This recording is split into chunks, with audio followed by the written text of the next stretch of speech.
Magandang araw po sa inyo mga kabutsawals, mga ma'am, mga sir, mga kapatid dyan. Okay, ngayon meron po tayong isang property for sale dito, house and lot. Dito po ito sa San Antonio, Zambales, no? Yung mga gustong makaalam ng details nito, kung saan ito, message nyo lang po ako dyan sa aking description box, description page. Nandyan po lahat ng aking contact details. But anyway, alright, without further ado, let's go on dito sa property na ipe-present ko sa inyo ngayon. Ito po ang kanilang gate, pedestrian gate. Ang frontage is about 10 to 12 meters, ano po, yan, 5, 10, about 12 to 15 meters, sabi na natin. Naka-backfill ang property, no? Mataas dito sa kalsada. Doon papunta na yan ng National Highway. About 5 minutes from here, nasa downtown San Antonio na po kayo.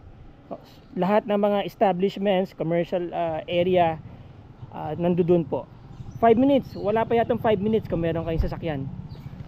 Sementado ang daan, papunta na yan sa Pundakit. Okay. Ayan, merong maliit na tindahan dito sa harap. Ayan o. Pwede kayong maglagay ng negosyo nyo dyan. Pasok na po tayo. Ang pavement, sementado. Merong konting area na may lupa, ano yan, may mga Carabao grass. Yan po. Tapos buong property po ay naka-fence. Alright? Paikot yan. And then may cute na aso dito, ayan, no. Anong name nito? Kobe? Hello Kobe! Hello Kobe! Hello! Okay. Yan, medyo mataas ang bakod, ano po. About 6 to 7 feet ang taas. Concrete fence. Paikot po yan. Okay, tapos dito meron sila ditong patio. Okay. Yan. By the way, gusto ko po sa inyong introduce ang aking kapatid na pastor, si Pastor Josue Velosa. Meron po siyang channel, property finder din po siya. Jos Velosa Vlogs. Yan po, yung nasa screen. Yan po yung kanyang YouTube channel. Pakisuportahan po natin siya. At marami din po siyang ipapakilala ng mga property sa atin. Ano, Pastor? Yes, thank you, thank you. 10% sa akin, ha? Yes. Butchawals TV. Classmate ko po yan, eh. Classmate ko yan. Oo. Halos sabay kami lumaki niyan dito sa San Antonio. Okay, hindi ko nga akalaing magiging isang manlilingkod ng Diyos. Alright. Yes, thank you. Sige po. Ayan yung corner. Maganda pa po itong patio. Ayan. Okay. Now, ito pong bahay, bago tayo pumasok sa loob ng bahay, mga kapatid, ay meron po itong 4 na bedrooms, 2 CR sa loob, isa sa master bedroom at isang common CR. Meron din po yung common CR sa labas. Ang size po ng ating property, titled po ito, ha. Very clean title to, mga kaibigan, ay nasa 588 square meters. Okay? As you see, maganda. Meron silang may tawag dito, eh. Okay, may tawag dyan. Bihira na lang yung may mga ganitong bahay. By the way, ito pong bahay na to ay dinesign ng Amerikano. Kaya American standard po yan. Pati size, pati ceiling, pati pundasyon daw niyan, napakatibay. Okay? Kita nyo naman yung wall cladding nyo, stone. Ikot po muna tayo bago po tayo pumasok sa loob ng bahay, ano?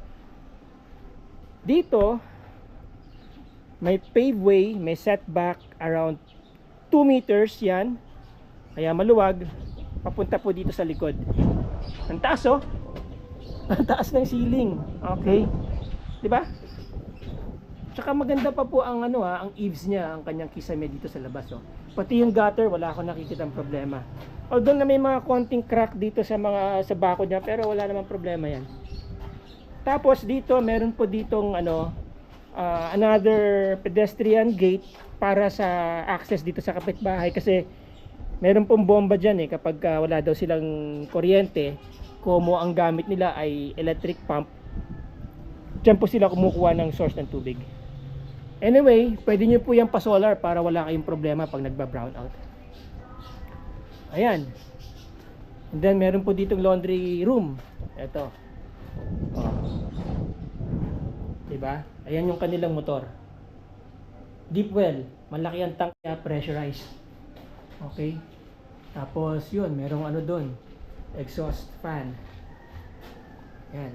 Gripo dyan. Oh, maluwag ang laundry room nila, no? Tapos meron po dito servants quarter. Yan. Alright, huwag na natin silipin.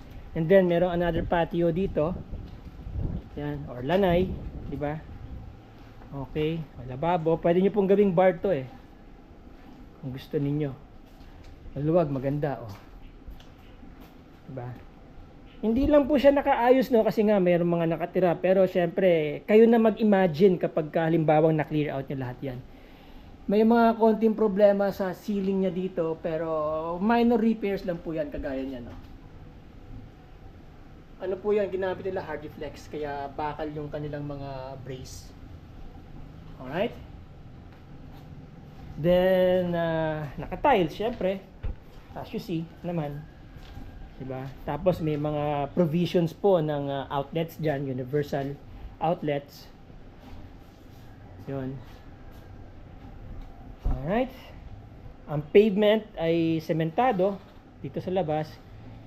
May common CR dito, toilet and shower. And then dito sa gilid niya merong about 0.8 meter siguro na setback to. Yan. Tanong natin kung anong mga kasama sa loob ng bahay, no, kung kasama ba yung mga aircons na yan. Again, mataas ang ceiling, oh. Mula dito sa bakod niya, di ba? Mataas talaga. At malalaki ang bintana, naka-grilled. Tapos ito yung back door niya. Yan. Tignan nyo, yan ang view dito. Maluwag sa likod. Pwede kayo maglagay ng half court na basketball. Ha?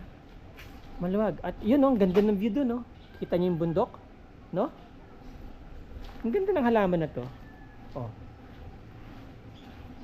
Ganda, no? Paki-comment naman po kung anong tawag sa halaman na to. Ang ganda. Ano? Di ba? Oh. Ganda ng halaman. May kalamansi dito, oh. Wala pong bunga eh, kaya hindi natin matitikman. Yan. Okay, then may gate dito, no? Pwede niyong isara. Okay. Now, tignan po natin ang loob ng bahay. Alright. Pasok tayo sa loob ng bahay. If you notice, yung pong ating bahay ay naka-elevate din.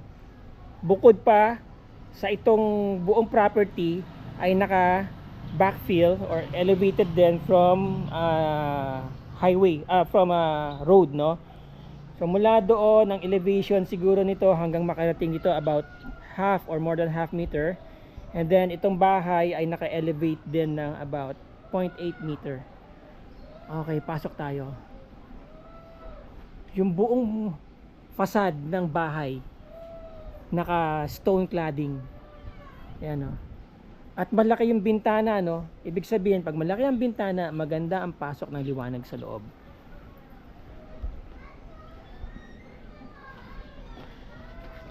Oro, plata, mata, oro. Alright, tapos kita si Jan. Hello! Oh, ayan, oh. Okay. Ang ganda, naka stone siya.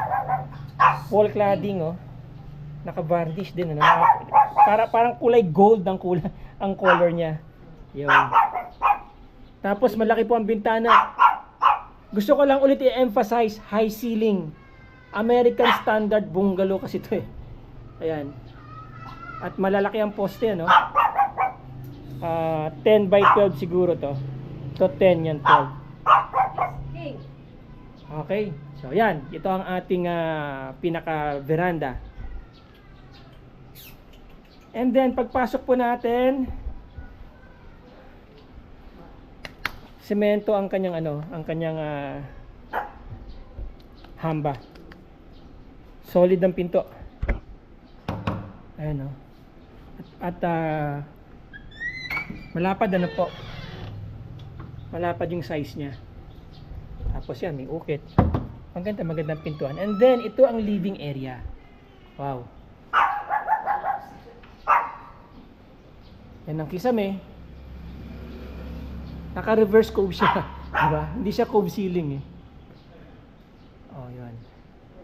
Paki-comment na lang kung anong tawag sa kisame na yan. Naka-ano siya eh, naka-usli.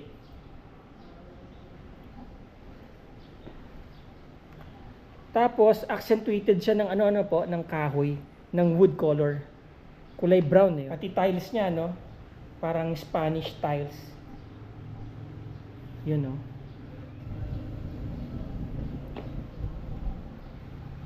Malaki po ang living room. Malaki ang living area. At hindi siya mainit. Malamig, ah. Malamig ang bahay, te. Ah, naka-aircon. Sara natin. Yun. Ate, kasama na ba yung mga aircon? Ha? Kasama na po yung aircon? Sa benta pa? Oo, kapag ka binili. Kasama yung gamit siya eh. Yung aircon, hindi? Hindi kasama yung split type. O yan, hindi daw po kasama. Bahay lang talaga yung presyo nito.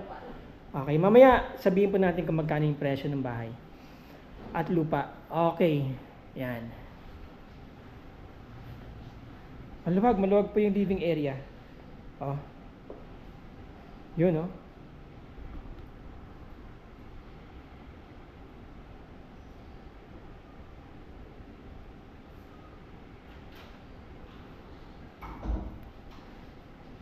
Tapos, yun nga, sabi ko nga,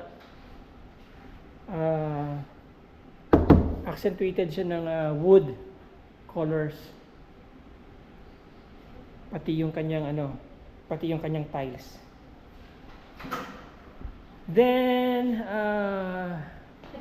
ito yung dining area. Okay, then ito yung kitchen. Tapos meron tayong center island dito. Center countertop. Parang ano na rin, bar. At the same time, eksaktong-sakto yung high chair. Ayan, may high chair. Okay. Maliwanag po ang dining area kasi nga ang lalaki ng mga bintana. Oh.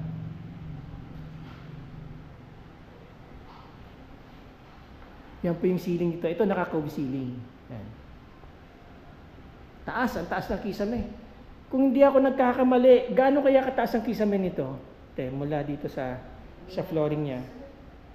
Feeling ko nasa 20 feet siguro yan.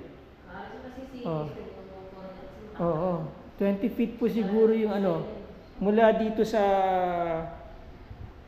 cement, sa sahig, hanggang dyan sa kisame. Taas. Ayan.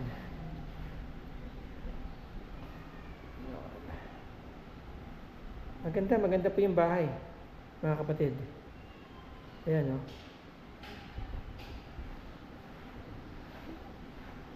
Mahaba yung yung center island yun na counter. And then ito yung kitchen. Ayan yung cabinetries, no? Maganda rin ang pagkakadesign. May mga konting repairs. Very naman yan, very minor repairs lang naman ang kailangan dyan. Yan. Ang tiles niya hindi po madulas, no?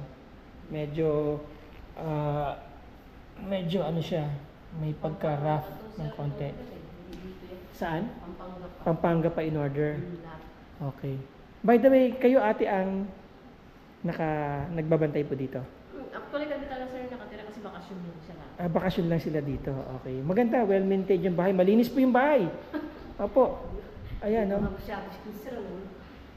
Ito yung cabinetry nyo dito sa kitchen, no? Kaya mga gulok. Yan. Maganda pa naman po, maganda pagkakabuka. Maganda ang ang pagkakagawa. Solid hindi siya plywood. Ay, sorry. Yun. Kasi ako nag-design na. Ito yung pinaka-ano yan sir, yung Tapos nandito yung inyong circuit breakers. Oo. Yan. Fully talaga yan. Oo. Hindi siya basta-basta yung Oo. Sabi nyo kanina, yung bahay na to, malalim ang pundasyon, magandang pagkakapundasyon. Okay. Yung si asawa ko ganun siya kalalim sa taas. Kalalim yung Yung kaya nung skeleton pa lang niya to, malaki talaga na gastos. Sa structural. Structural, pero saka yung mga bakal niya. Yung mga bakal niya talagang hindi... Hindi basta-basta kasi si Kanungang ano. Okay, oo. Hindi, ano, si engineer bibit ang ano dito eh. Oo. Yan, ang luwag ng lababo, no? Ayun, no? Yan, malaking gastos. Oo. Naka ano siya, para siyang nakabaon. Yan, no? Ang luwag ng lababo nyo. And then, dito, lalagyan ng range, ng cooking range. Siguro ito sir, baka sakali daw kung ano, maiwan. Depende. Maiwan na yan kung sakali, Pero yung no? ibang ano sa Oo. akin. Pati ang range hood. Mm-mm. Yun. Kasi mahirap na rin ano nun eh. Kasi Mahirap na rin tanggalin, di ba?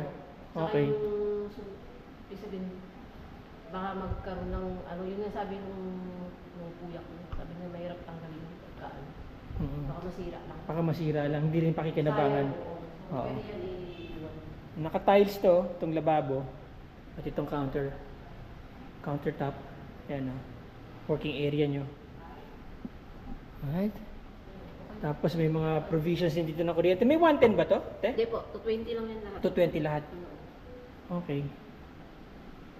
Yun. So from here, nakatayo ako dito sa lababo, nakatalikod ako sa lababo. Yan ang view. Yan. Tapos yan ang kitchen. Yun. Okay. Tataas talaga ng kisame. Paano pag nagpapalit kayo ng ilaw? Sa ano po sir, yung ano, step ladder ng tao. Meron kayong step ladder. Hindi kaya. Alright. Pasok po tayo. So, ang hallway nila siguro mga 1.5 meters ang hallway. Papasok sa mga kwarto. Nandito yung 4 na kwarto. Ito ang Ayun po kasi ito yung unang kwarto. Alright, yan. So, meron ng built-in cabinet, no? meron na itong Pintana. dito sir. Yan ang kisame. Yan. Hindi na kailangan tanggalin Yun. Nag-it Itong mga cabinet niya, kayo siya na rin ang nagpagawa. Oo, lahat po yun. Oo. Kasama package din po yun. Package deal. Okay. Maganda pa po cabinet. Sige po, okay na.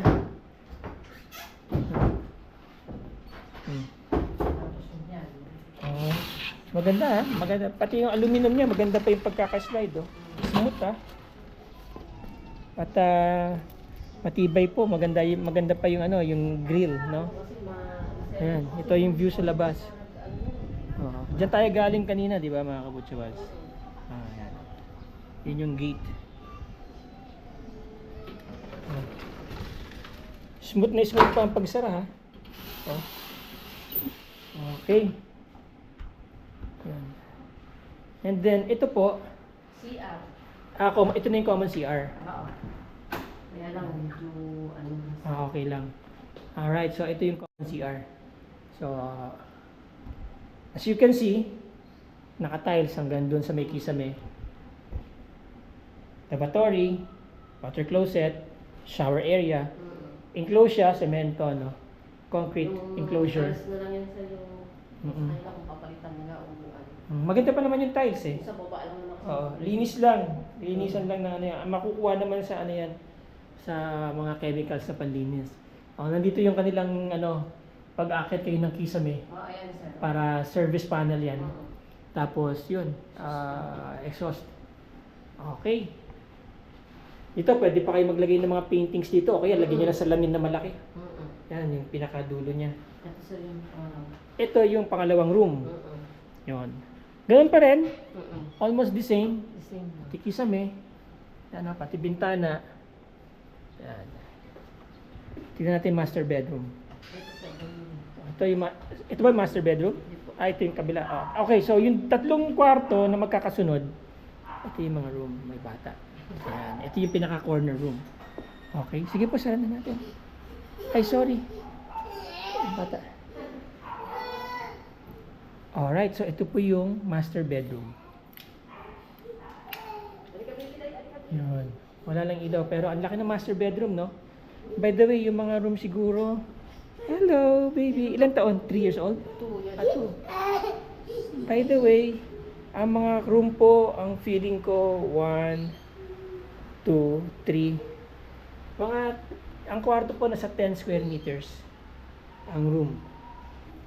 Ito yung tatlong kwarto, 1, 2, 3. And then, ito yung master bedroom. Yan.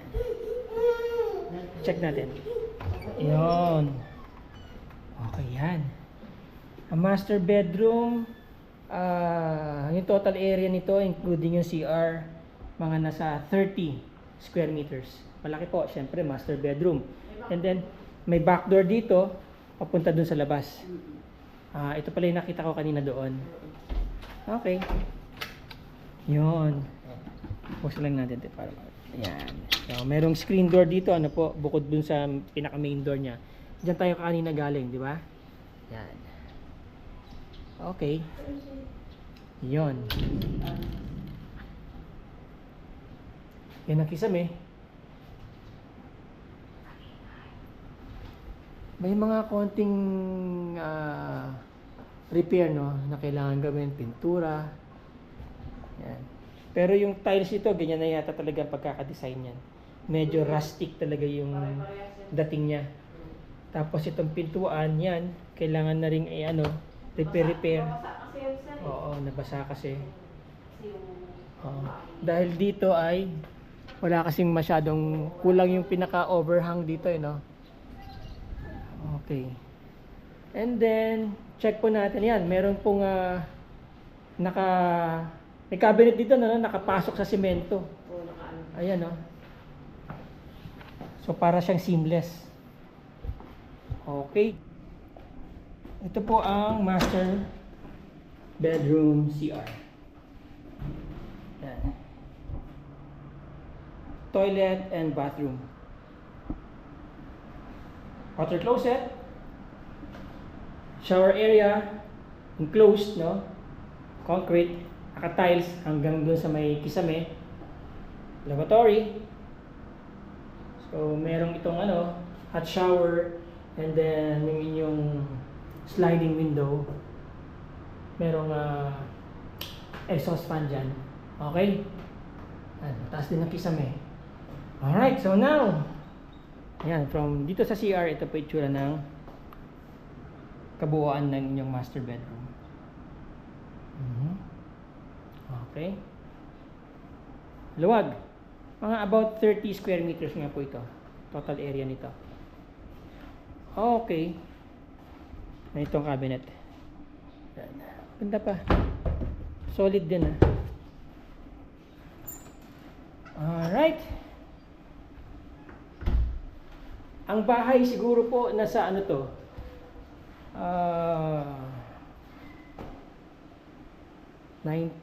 30, 120, another 30. Mga po ito, 160 to 170. Sabihin natin 180 square meter ang total floor area po ng property. Okay, yan. O, tignan nyo na. Tatanungin na natin sila kung magkano po yung property. Okay. Alright.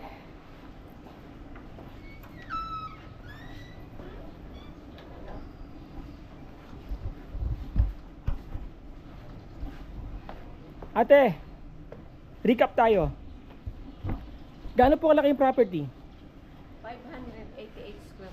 588 square meter. Tapos, ang tingin ko yung total floor area ng bahay nasa 180. Okay?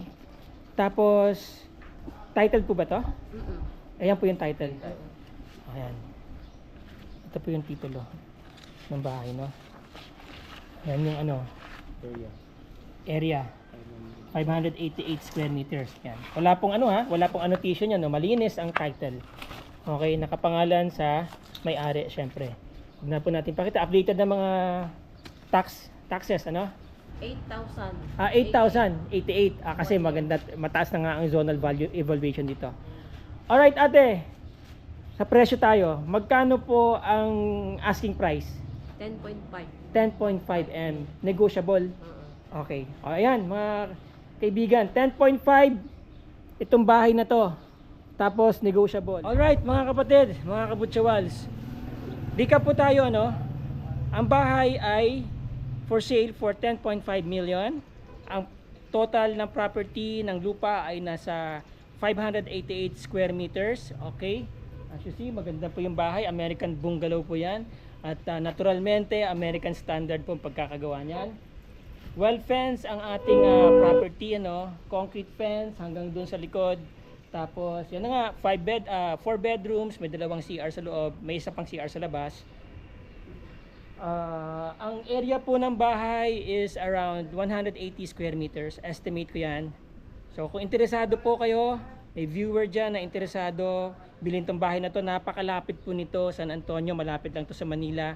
Sementado po ang kalsada niyan, dire-diretso hanggang Manila, no.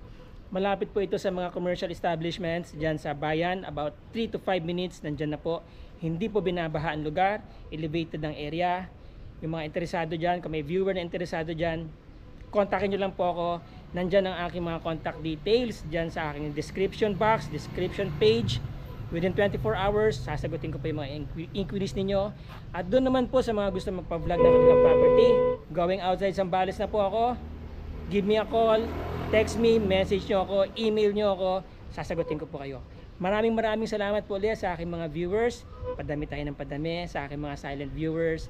Sa mga nagko-comment, comment lang po kayo dyan. I will be interactive lagi para sa inyo. Maraming salamat mga kabutsawals, mga kapatid.